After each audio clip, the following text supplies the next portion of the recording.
आप देख रहे हैं ग्लोब न्यूज झारखंड। मैं नंदिता आपके साथ। आइए नजर डालते हैं आज के समाचारों पर। News Jharkhand sponsored by CTA aviation and hospitality management. Jamshedpur के गोविंदपुर स्थित स्टील स्ट्रिप्स व्हील्स कंपनी के कामगारों ने प्लांट हेड विनीत अग्रवाल के टेल्को के रिवरव्यू इनक्लेव स्थित आवास का घेराव कर दिया। मजदूरों ने बताया कि लॉकडाउन शुरू होने के बाद से अब तक कंपनी प्रबंधन द्वारा मजदूरों के बकाये वेतन का भुगतान नहीं किया जा रहा है, जिससे मजदूर भूखमरी के कगार पर पहुंच गए हैं। वैसे मजदूरों ने इसकी सूचना पूर्व में ही एसडीओ को दे दी थी। इसको लेकर जिला प्रशासन की ओर से विनीत अग्रवाल के घर को सुरक्षा घेरे में ले लिया गया था। बावजूद इसके कामगार विनीत अग्रवाल के घर का घेराव करने पहुंच गए। कामगारों ने बताया कि वे अपने स्तर से सभी विभागों के अधिकारियों को सूचित कर चुके हैं, बावजूद इसके उनके बकाये वेतन का भुगतान नहीं किया जा रहा है।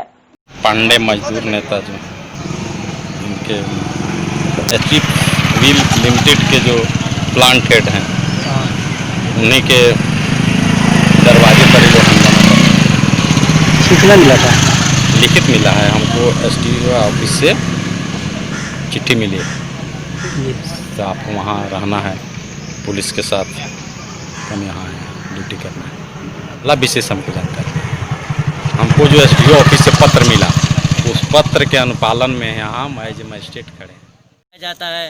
ये चीज़ गलत है। इसका पहले भी जो है कि 2011 में हम लोग ने जब किया था, जो 5 साल हो गया, लेकिन आज तक ऐसा कुछ नहीं किया गया और उनके प्रति जो है कि गलत ब्लेम ठोका जा रहा है। गलत चीज़ है। जो SSWL के प्लांट हेड है श्री विनीत कुमार जी के घर पे घेराव करने आया है। जो लॉकडाउन की अवधि में जितने भी हमारे मजदूर भाई हैं, उनको किसी को भी मार्च से लेकर अप्रैल तक का पेमेंट का भुगतान नहीं किया गया। पेमेंट भुगतान नहीं करने के कारण बहुत से हमारे मजदूर भाइयों के घर में खाने पीने की प्रॉब्लम की समस्या उत्पन्न हो गई है। लोगों को 3 महीने से लॉकडाउन का एक भी पैसा अभी तक विनीत अग्रवाल ने भुगतान नहीं किया, जिसके चलते हम लोगों का भुखमरी का हालत है।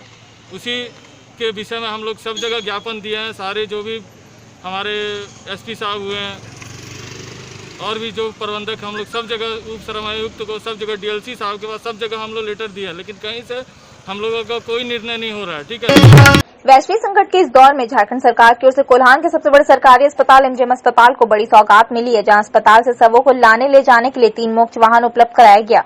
वहीं राज्य के स्वास्थ्य मंत्री बन्ना गुप्ता ने विधिवत रूप से आज 3 मोक्ष वाहन अस्पताल को सौंप दिया। मंत्री ने 3 मोक्ष वाहनों का विधिवत उद्घाटन किया। मंत्री ने बताया कि 10 किलोमीटर की दूरी तक के लिए मोक्ष वाहन का प्रयोग करने वाले को 500 रुपए चुकाने होंगे, जबकि 10 किलोमीटर से अधिक दूरी के लिए 9 रुपए प्रति किलोमीटर के दर से पैसे चुकाने होंगे। साथ ही गरीबी रेखा से नीचे के लिए लोगों के लिए सेवा बिल्कुल मुफ्त उपलब्ध करवाई जाएगी। वहीं मंत्री ने भरोसा दिलाया कि जल्दी रेड क्रॉस में पड़े सब वाहनों का भी टेक ओवर किया जाएगा, जिसकी प्रक्रिया शुरू कर दी गई है। इसमें बहुत सहूलियत मिलेगा, विशेष करके जो हमारे गरीब लोग हैं और जिनके पास ये कैपेसिटी नहीं है कि वो जो है अपने सब को लेके, बहुत बार ये सूचनाएं मिलती हैं कि कोई ठेला में सब लेके जा रहा है, कोई जो है कंधा में सब लेके जा रहा है। बहुत बार टीवी में कई बार उड़ीसा में देखने को आया, कई बार और अन्यत्र जगह भी देखने को मिलता है। तो ये 3 मोक्ष वाहन जो हैं, ये 3 मोक्ष वाहन को यहाँ एमजीएम अस्पताल से चलाया जाएगा और इन मोक्ष वाहन को चलाने के एवज में जो 10 किलोमीटर का रेडियस है, उसमें जो जनरल लोग रहेंगे उसके लिए 500 रुपया का निर्धारण किया गया है। और इसके बाद जितने लोग रहेंगे, इसे 10 किलोमीटर के बाहर जब जाएंगे तो 9 रुपया किलोमीटर का इसमें जो है ये है। जमशेदपुर जिला मुख्यालय से 30 किलोमीटर की दूरी पर स्थित पटमदा थाना अंतर्गत बेलटान चौक पर एक सनसनीखेज हत्याकांड का मामला प्रकाश में आया है, जहां आपसी रंजिश में रंजित माझी नामक व्यक्ति ने अपनी रिश्तेदार एक बूढ़ी महिला मंगली माझी और उसकी बहू भारती माझी की रॉड से पीटकर हत्या कर दी। बताया जाता है कि दोनों परिवारों के बीच पुरानी रंजिश थी। घटना रविवार दोपहर की बताई जा रही है। बताया जाता है कि मृतक के घर पर कोई भी पुरुष नहीं था। इसी बीच रंजित माझी ने किसी बात को लेकर दोनों महिलाओं पर रॉड से हमला कर दिया। वैसे दोनों सास बहू को आनन फानन में एमजीएम अस्पताल पहुंचाया, जहां चिकित्सकों ने दोनों को मृत घोषित कर दिया। उधर घटना की सूचना मिलते ही पटमदा थाना पुलिस मौके पर पहुंची और शव को अपने कब्जे में लेकर पोस्टमार्टम के लिए भेज दिया है। साथ ही आरोपी की धरपकड़ को लेकर छापेमारी भी शुरू कर दी गई। शिबू मांझी, चाची है मंगली माझी। और वो कौन है अंदर? भाग्य माझी, बेल्टान। बेल्टान के रहने वाले। सर ये तो हम लोग नहीं जानते हैं, तो रोड में आके मिला मेरे को दोनों, बस उसके बाद अस्पताल लेकर आए। सर वो रंजित माझी। वो कौन है? जो भी भैया ही लगते हैं, बड़े भाई लगते हैं। अच्छा, एक ही खानदान का अलग अलग घर है, एक ही परिवार अलग अलग घर है, एक ही परिवार नहीं बता सकते। हम तो काम में थे, हमको जाके इतना ही मिला। अब क्यों मारा ये तो सर सकते हैं सर। हम भी अभी तक घर में कुछ किसी पूछे भी नहीं कि किस लिए लड़ाई झगड़ा हुआ। दोनों खत्म। मारपीट का ही थोड़ा दिखने में घाव साफ लग रहा है कि मारपीट बेलतर चौक है, आपस में झगड़ा मारपीट। बेलतर चौक पटंदा, बेलतर चौक के पास आपस में। अच्छा, फिर सूचना मिला तो मारपीट किया है, इलाज के लिए है यहाँ एनजीएम दोनों का मृत घोषित कर दिया है। जमशेदपुर के परसूड़ी थाना अंतर्गत गोलपहाड़ी नया बस्ती के समीप प्रतिबंध मांस का कारोबार करते 5 लोगों को स्थानीय लोगों ने धर दबोचा। स्थानीय लोगों ने बताया कि इस बस्ती के कई घरों में पिछले कई दिनों से प्रतिबंधित मांस का स्टॉक कर चोरी छिपे बेचा जा रहा था, जिसकी सूचना मिलते ही 5 तस्करों को प्रतिबंधित मांस के साथ पकड़कर पुलिस को सौंप दिया गया। उन्होंने बताया कि पुलिस ने जांच कर दोषियों पर कार्रवाई करने का भरोसा दिलाया है। यहाँ पर अभी गौ मांस का तस्करी जो है इसी इलाके से हो रहा था। सुबह सुबह लोगों ने पकड़ा है उसको और थाने के सुपुर्द किया है।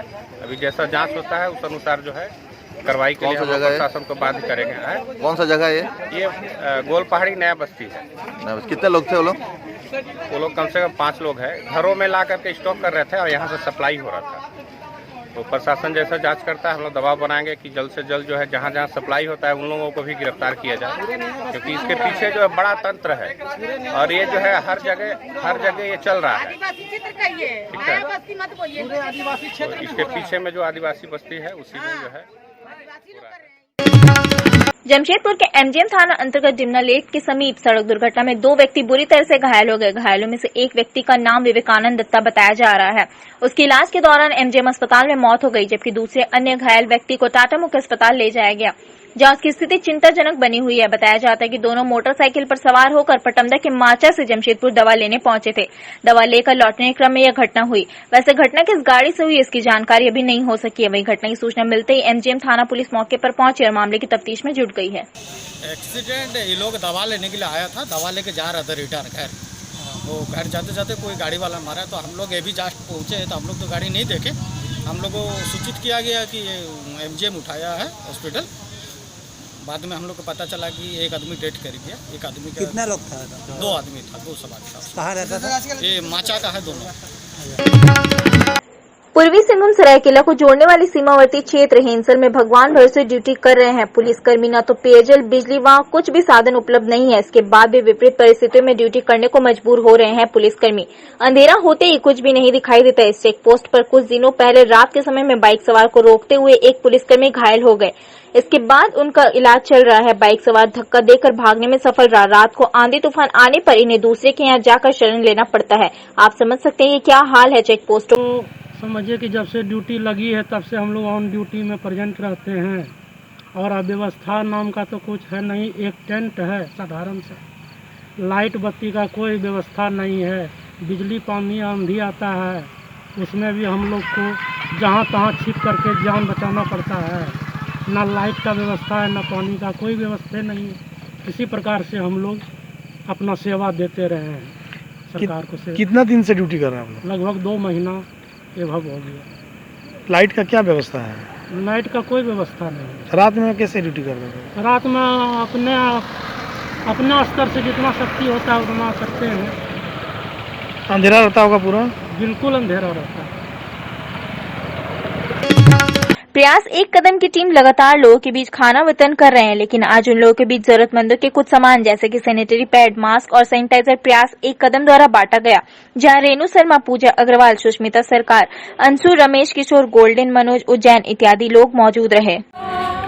मन का विश्वास कमजोर होना, हम चले हैं जो रास्ते हमसे, भूल कर भी कोई भूल होना, इतनी शक्ति हमें देना चाहता। शहर के स्टेशन गोविंदपुर सड़क मार्ग पर सीएमपीएफ कार्यालय के समीप रविवार की सुबह एक मालवाहक ट्रक गड्ढे में धंस गया, जिसकी वजह से उक्त स्थान पर यातायात बाधित हो रही है।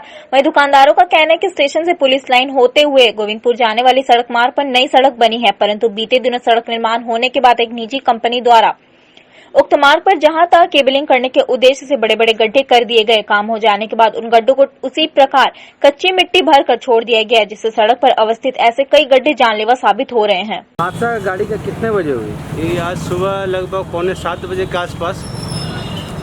हमारी दुकान सामने ही में है, मेन रोड है। ये जो केबलिंग वाला किया था पाइप, उसमें गड्ढा छोड़ दिया था, वही गड्ढा के कारण ऐसा हुआ। बच गए हम लोग का दुकान सब धंस जाता उसमें। किसी को नुकसान हुई किसी तरह? पब्लिक को चोट उट तो नहीं? पब्लिक का चोट उट तो नहीं लगा, लेकिन थोड़ा आवागमन में थोड़ा डिस्टर्ब हुआ। कैसे ये हादसा हुआ? ये प्लेन रास्ता है, इसमें अचानक गड्ढा में गाड़ी धंस गया। तो क्या मतलब कितना नुकसान हो गया आपको? करीबन 40 से 50 हज़ार रुपये का नुकसान हो गया। क्या कहना चाहेंगे सरकार से?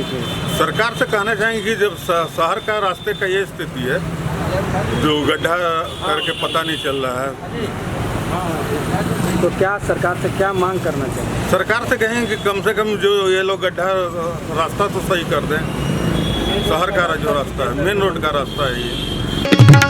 लॉकडाउन के 70वां दिन टीम संघर्ष परिवार पहुंचा डिमना के तलहटी पार्टी पानी गांव बुराम के जिला परिषद सदस्य श्रीमान स्वपन कुमार महतो जी के दिशा निर्देशों पर एवं Tata workers union school Kadma से सेवानिवृत्त प्रधानाध्यापक श्रीमान मुक्ति पदो सरकार जी के सहयोग से। साथ ही साथ टीम संघर्ष परिवार के सबसे नन्हे सदस्य मास्टर देवज्योति महतो के जन्मदिन के पावन शुभ अवसर पर पार्टी पानी गांव में रह रहे 50 जरूरतमंद परिवारों के बीच राहत सामग्री के रूप में चावल, मसूर दाल, चना दाल, सोया बड़ी, चना सत्तू, नमक एवं बिस्किट आदि का वितरण किया गया। लगातार लॉकडाउन के 70वें दिनों तक टीम संघर्ष परिवार ने कभी हार नहीं माना। जहां जहां से सूचना मिलता गया, टीम संघर्ष परिवार ने अपने सामर्थ्य के अनुसार 7 दिनों से लेकर 15 दिनों तक राहत सामग्री प्रदान किया। आज टीम संघर्ष परिवार Kadma Tata workers union school के सेवानिवृत्त प्रधानाध्यापक श्रीमान मुक्ति पदो सरकार जी के सौजन्य से एवं टीम संघर्ष परिवार के सबसे नन्हे सदस्य मास्टर देवज्योति महतो के जन्मदिन के पावन शुभ अवसर पर दलमा के तलहटी गांव पाटी पानी पहुंचा 50 जरूरतमंद परिवारों के बीच राहत सामग्री प्रदान करने हेतु।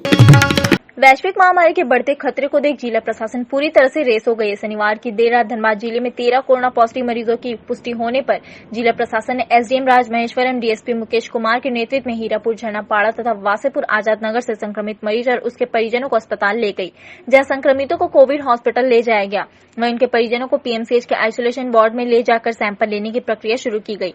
प्रशासन ने रविवार को हीरापुर हटिया के दुकानों को बंद कराकर उन्हें अपने घरों में रहने को कहा। साथ ही उक्त क्षेत्र में सैनिटाइजेशन तथा अन्य एहतियात कदम उठाने की शुरुआत की जा चुकी है। बाद में नए आ गए हैं, जबकि कुल 30 हो गई है, तो किस तरह से आज यहाँ पर क्या कुछ मामला और पूरे जगह को किस तरह से? 13 मामले जो धनबाद के हैं, उसमें से एक मामले में एक मरीज पूर्णिया में वर्तमान में निवास कर रहा है। 12 क्षेत्रों में हम लोग देख रहे हैं, 12 क्षेत्रों में जहाँ जहाँ पे हम लोग कंटेनमेंट जोन की आवश्यकता पड़ेगी उसका क्षेत्रफल हम लोग देख रहे हैं, उसी के सर्वे हम लोग कर रहे हैं। यहाँ पर सर जो पाया गया है, कितने लोग यहाँ पर थे? यहाँ पे 2 लोग पाए गए। बताया जाए, अभी यहाँ पे आप जांच करने आए हैं, तो क्या कुछ पाया गया है? जांच हो चुका है, जांच सस्पेक्टेड है, इनको अभी आइसोलेशन के लिए ले जाया जा रहा है पीएमसीएच। ये जांच में जाएंगे, फिर आइसोलेशन में गए हैं, आइसोलेशन में फिर इनका टेस्ट होगा। यदि वो टेस्ट निगेटिव होगा तो फिर इनको ये किया जाएगा, वहाँ से छोड़ा जाएगा। मगर ये एरिया जो है कंटोनमेंट है। सदर थाना क्षेत्र के हीरापुर हटिया में रविवार की सुबह 2 दुकानदारों के बीच जमकर लाठी डंडे चले, जिसमें 3 लोग घायल हो गए। सदर पुलिस सूचना पाकर मौके पर पहुंची और स्थिति को नियंत्रण किया। पुलिस को देखते ही मारपीट करने वाले में से एक पक्ष फरार हो गया। वहीं 2 घायल को पुलिस ने इलाज के लिए पीएमसीएच भेज दिया है। पुलिस मामले में प्राथमिकी दर्ज कर कार्रवाई करने की बात कह रही है। आपस में दुकान के सामने स्थान छेकने के नाम पर दोनों में आपस में विवाद हुआ, मारपीट कर दिया। घायल कितने लोग हैं? 2 आदमी। एक फरार हो चुका है? नहीं, मारने वाला फरार है क्या? मारने वाला फरार है, मारने वाला भाग चला है। ठीक। श्री शनिदेव भक्त मंडली द्वारा रक्तदान शिविर का आयोजन जमशेदपुर में किया गया। श्री शनिदेव भक्त मंडली द्वारा रक्तदान शिविर में लगभग 250 यूनिट रक्तदान का लक्ष्य रखा गया था। रक्तदान शिविर में सोशल डिस्टेंस का पूरा ध्यान रखा जा रहा है। कैंप सुबह 7 बजे से लेकर रात्रि 9 बजे तक चला। नाम बताइए। ये संस्था का नाम है श्री शनिदेव भक्त मंडली ट्रस्ट। इसका स्थापना हम लोग सितंबर 2017 में किया, जो आज रक्तदान के क्षेत्र में हम लोग मार्च 2019 में आए और ये हमारा छठा रक्तदान शिविर है। हम लोग हर 3 माह में अपना एक कैंप करते हैं। इस बार कितना का टारगेट रखा है? इस बार हम लोग का टारगेट है 250 का टारगेट है। अभी तक कितना? अभी तक हम लोगों ने 190 अचीव कर लिया है। उम्मीद क्या करते हैं? उम्मीद करते हैं कि 300 तक हम लोग जाएंगे। जिस तरह से हमारे मेंबर्स काम कर रहे हैं काफ़ी अप्रिशिएबल है। आगे भी ये 300 तक हम लोग जमशेदपुर रेड क्रॉस रेस्क्यू द्वारा आज ब्लड कैंप का आयोजन किया गया। ये शिविर जमशेदपुर में पहली बार आयोजित की गई एवं लॉकडाउन की विगत परिस्थिति को ध्यान में रखते हुए सोशल डिस्टेंस का पालन करते हुए कैंप लगाया गया। मैं अनीस पटेल, मेरा ये है, हमारा एनजीओ है। क्या नाम है? Jamshedpur red cross rescue. कब से है ये एनजीओ? ये एनजीओ तो हमने 2018 में स्टार्ट किया था, बट अभी कोविड-19 के कारण अभी हम लोग को बहुत सारा ट्रीटमेंट्स करने को मिल रहा है। स्ट्रे एनिमल्स के लिए हम लोग फीडिंग करते हैं और उनका ऑन साइट ट्रीटमेंट करते हैं, क्योंकि हमारा अभी कोई शेल्टर है नहीं जमशेदपुर में। और आज हम लोगों ने एक ब्लड कैंप ऑर्गेनाइज किया है। ये फर्स्ट टाइम किया है? ये फर्स्ट हमारा ब्लड कैंप है। कितना का टारगेट रखा है? टारगेट तो सर अभी नहीं है हमारा, क्योंकि ये टाइम फर्स्ट टाइम है। नेक्स्ट टाइम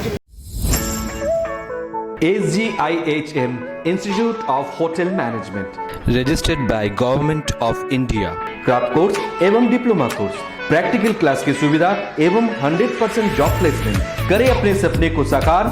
संपर्क करें SGIHM Institute of Hotel Management, 3rd floor, DH Trade Center, near Ram मंदिर, ऑपोजिट बंधन बैंक, बिष्टपुर, जमशेदपुर। हमारा फोन नंबर 7004615405 एवं 9204579353। अपने सपने को साकार करने के लिए आज ही संपर्क करें SGIHM institute of hotel management.